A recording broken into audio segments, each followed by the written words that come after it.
NCP প্রধান জনাব নাহিদের সাবেক পিএ আতিক মোর্শেদের ১৫০ কোটি টাকার দুর্নীতির অভিযোগ।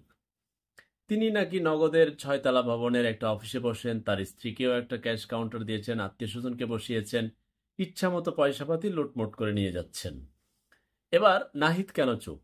নাহিদ কিছুক্ষণ আগে প্রতিক্রিয়া জানিয়েছেন যে আমি যতদিন উপদেষ্টা ছিলাম, আমার পিএ যতদিন ছিল, তার বিরুদ্ধে কোনো প্রকার অভিযোগ নেই। আমি আসার পর সে আরেকটা জায়গায় চাকরি স্থানান্তরিত হয়ে গিয়ে ওইখানে কাজ করছে, তো সেটার দায়ভার কি আমার? ঠিক আছে, এবার আতিক আতিক মোর্শেদ, যার বিরুদ্ধে ১৫০ কোটি টাকার অভিযোগ, সে আবার ফেসবুকে লম্বা লেখা লিখেছে যে গল্প লিখতেও একটু পড়াশোনা জানা উচিত, মানে বুঝাইতেছে সব মিথ্যা। আর ওইদিকে আসেন রাজনৈতিক দল, যারা এতদিন বিরোধী দল ছিল, দেশপ্রেমিক ছিল, তারা বলতেছে তাড়াতাড়ি নির্বাচন দেন। একজন নেতা বলছে নির্বাচন ডেট অন্তর্বর্তীকালীন সরকার যদি না দেয়, উনি নিজেই দিয়ে দিবেন। ডক্টর ইউনূস জাপানে গিয়ে বলতেছেন সব দল নির্বাচন চায় না, একটা দল নির্বাচন চায়। আবার ছোট ছোট রাজনৈতিক দলগুলো বলছে ঠিক আছে, একটু সংস্কার টংস্কার করুক, তারপরে নির্বাচনটা দেখ। আর বড় দল বলতেছে না, দিতেই হবে ডিসেম্বরের মধ্যে, আরেকজন বলতেছে সেপ্টেম্বরে দেন। আবার তরুণদের যে ছাত্র জনতার দল, তারা বলতেছে এটা এটা এটা এটা এটা করতে হবে, নাহলে নির্বাচন হতেই দিব না। নির্বাচন কমিশন কি বলবে? আদালত, বিচার বিভাগ, প্রশাসন এখন কি করবে? প্রশাসনের গুরুত্বপূর্ণ বাহিনীরা বা কি কোনভাবে দেশ পরিচালনা করবে? এবং রাজনৈতিক প্রতিপক্ষের বড় বড় দল অপেক্ষমান তালিকায় কবে আবার দুর্ঘটনা ঘটনা, রাজনৈতিক লড়াই, গণ অভ্যুত্থান হবে, ছাত্র জনতাকে, মেহনতি মানুষকে সামনে ঠেলে দিবে, নেতারা পিছনে থাকবে, নেতার ছেলে মেয়ে বিদেশ থাকবে, একদল বিদেশ যাবে, একদল বিদেশ থেকে আসবে। এই হচ্ছে আমার সোনার বাংলাদেশ। তাহলে এই বাংলাদেশের শেষ পরিণতি কি? চুরি চামারির বাংলাদেশের।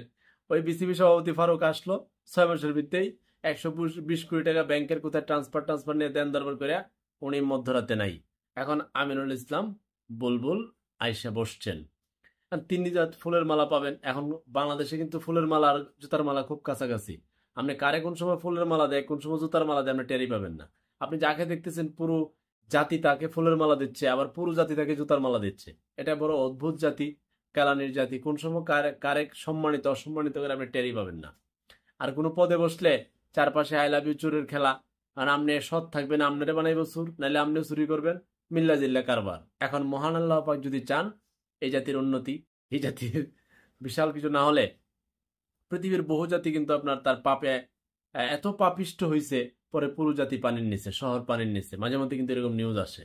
আমার মাঝে মধ্যে কেন যেন সন্দেহ হয়, ক্ষুদ্র নাগরিক হিসাবে, হবে না জানি, আশা করি না হোক, আল্লাহ পাক হেদায়েত করুন, মনে হয় পুরো জাতি মাতি সব, এই শহর মহর সব পানির নিচে। এমনিও নির্বাচন, এত পাপ, আরে বাপ রে বাপ, পৃথিবীর কোনো জায়গায় হয় কিনা এত মিশ্র জাতি, এত মিশ্র মতামত।